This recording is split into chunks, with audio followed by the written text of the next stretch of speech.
Since the beginning of recorded history, the sheltered waters of this harbor have offered protection, provided resources, food, and a strategic location for military and industrial operations. It's a beautiful place in southern Ontario, which has drawn people to its waters and landscapes for millennia. But ever since humanity first arrived at this historic place, there's been trouble. From warring Indigenous tribes to bootlegging to extreme pollution and disregard for the natural environment. The bay has gone by several names, like Lake Washquater, Macassa, Lake Geneva, and Burlington Bay. Today it's known as Hamilton Harbour.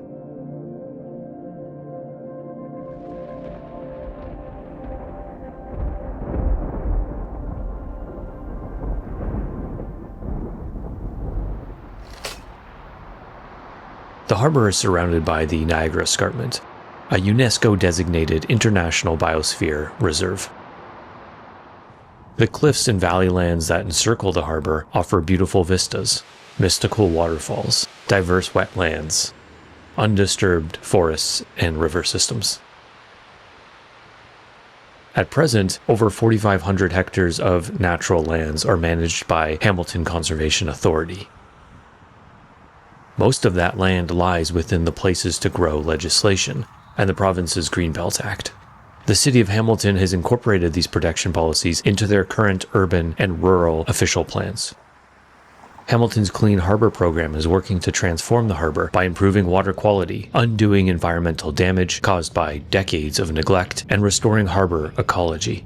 What was once a mistreated landscape is, I think, today getting the care and protection it deserves, but it still faces many challenges. Urban growth is putting additional stress on the natural environments, and budgets for land acquisition are getting smaller. There's a long way to go yet, but there's plenty to be optimistic about.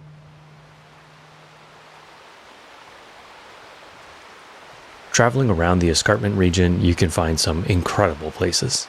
The waterfalls and rivers that tumble down the cliffs are beautiful and numerous. In fact, Hamilton holds the distinction of being the waterfall capital of the world, as certified by the Smithsonian Institute, with 130 to 150 waterfalls within the city limits. And most of the water from these waterfalls ends up in Hamilton Harbour.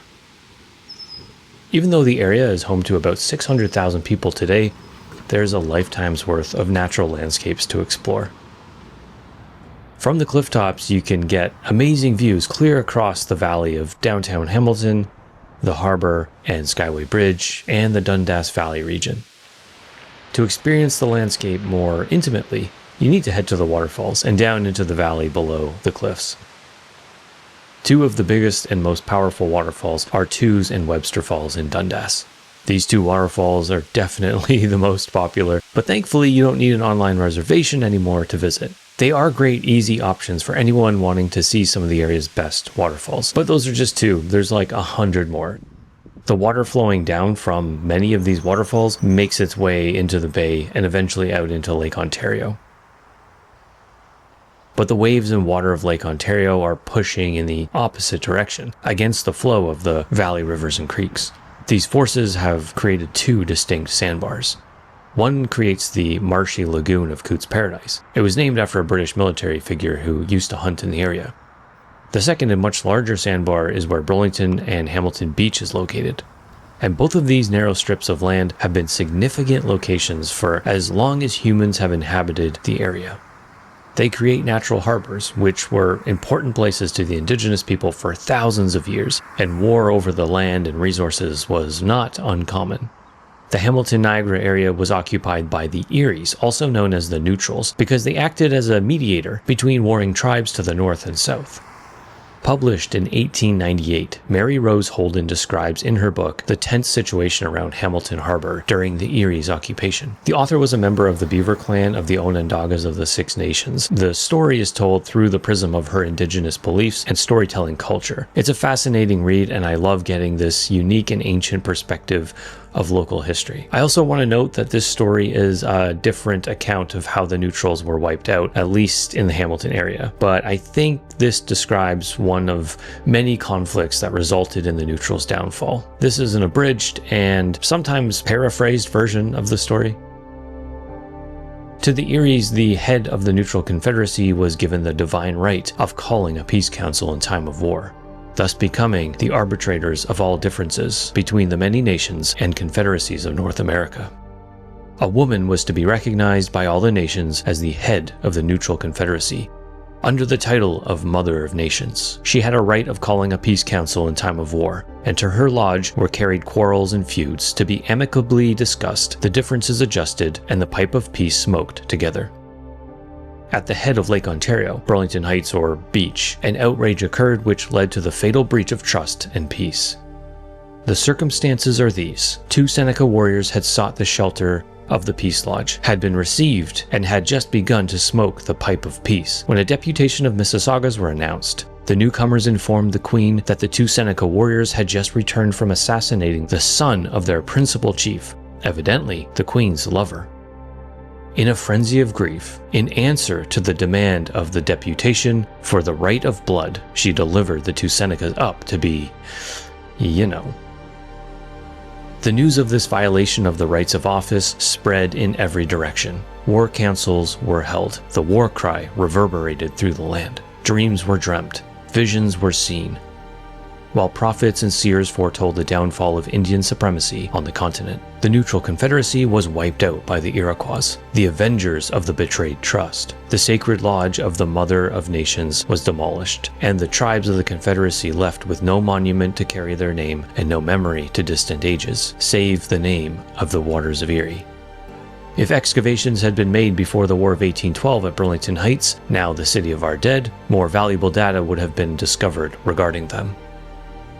Bone pits have been found on Burlington Beach, which, taken into connection with the large number of burial mounds and cairns found at the foot of Emerald Street, point to the scene of an ancient battle.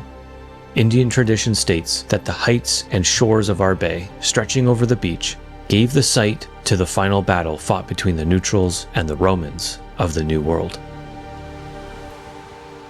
After joining with the Iroquois, the Mississaugas took over the neutrals' territory. In the mid-1700s, the Mississaugas transferred the land to the British Crown in a treaty, which included Hamilton Harbour and Cootes Paradise, known as Lake Washquarter at the time.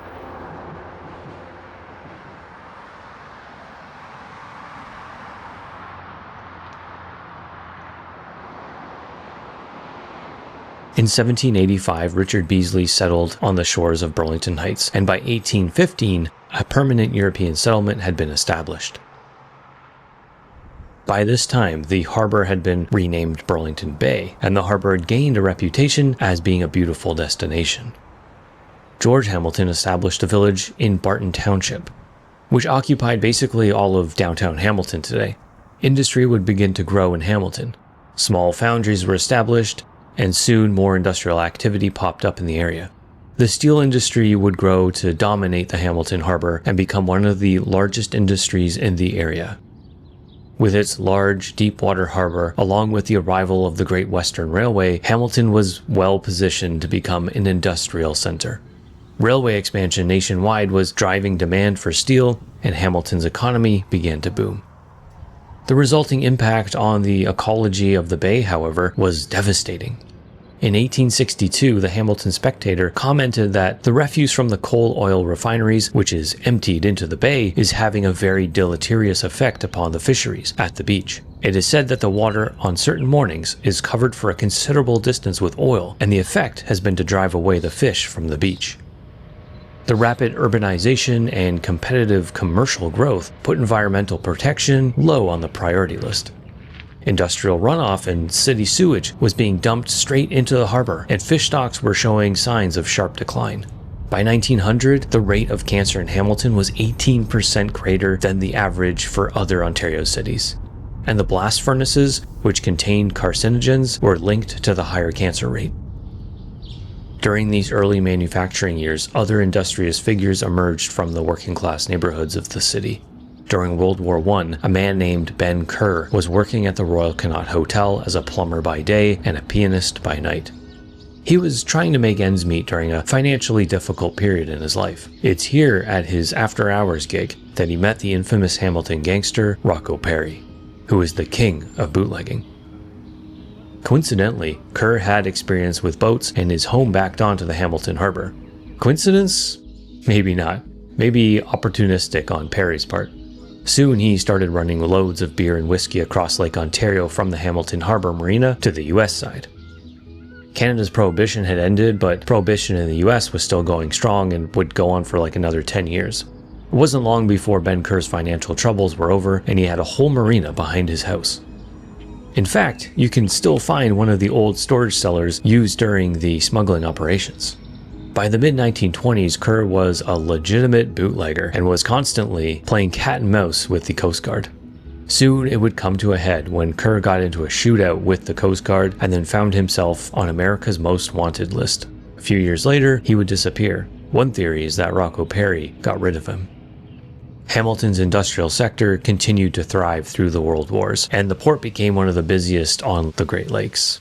But people began to recognize the negative impact the industrial operations were having on the natural environment. And in 1964, community support for a stronger approach to protecting the natural environment of Hamilton Harbour began building. But it wasn't until 1987 that it was officially recognized as an area of concern. One area of particular importance was Randall Reef, which turned out to be the largest contaminated area on the Canadian side of the Great Lakes. Randall Reef contains about 615,000 cubic meters of toxic sludge. It's believed that these carcinogens are the result of runoff and dumping of industrial waste dating as far back as the 1800s. The Hamilton Harbour Remedial Action Plan was established in 1992, which is a roadmap to cleaning up the harbour and returning it to a healthy, natural environment. According to the City of Hamilton, the result is noticeably and measurably better water quality, increased health in local wildlife populations, enhanced access to recreation opportunities, including public swimming, I don't think so, and the return of long-vanished fish and bird species, including the bald eagle. I don't doubt that major efforts are underway, but some parts of the harbour still feel pretty gross and unsafe. In 1955, the Hamilton Spectator reflected on the past century of pollution when they wrote, "The cesspool of the bay was part of Hamilton's growth and prosperity. Let's have an end to the nonsense about how tragic it was that the bay ever got that way. It got that way because Hamilton was, and is, despite the hand-wringers, a great industrial city." It's true that Hamilton likely wouldn't be what it is today if it wasn't for the industry. But they knew what they were doing was bad for the environment. They knew that fish populations were declining, and we know that they could physically see the impact it was having. But the businesses and the city chugged along in the name of progress and growth. And this ambition to prosper while knowingly hurting the world around them is a trend that goes back to the earliest days of colonization. The author of the Spectator article obviously benefited from the prosperity. On the other hand, Mary Rose Holden and her First Nations community were harmed by the prosperity. She concludes her book with the following. In circumstances like these, the great heroes are the generals and soldiers of both victors and vanquished. In Upper Canada, the hero role tells the immortal tale of new life, not that of destruction and death, and the genesis of a nature springing into existence at the sound of the axe which first broke the silence of primeval forests. Builders and makers of homes were they, as well as tillers of the ground, delvers of mines and warriors of the winds, waves, and tides. Yet greater still than all this courageous enterprise and physical conflict with and conquest of nation, they possessed also the higher birthright of a religious, loyal, and intellectual heredity which they held as a sacred trust for their posterity, a legacy of education, political, civil, and religious liberty, into which possession we, the children of the 4th and 5th generations, have entered. If you enjoyed this video, please consider subscribing. My name is Mark, and I make videos about interesting places and experiences here in Canada. So thanks so much for watching. See ya.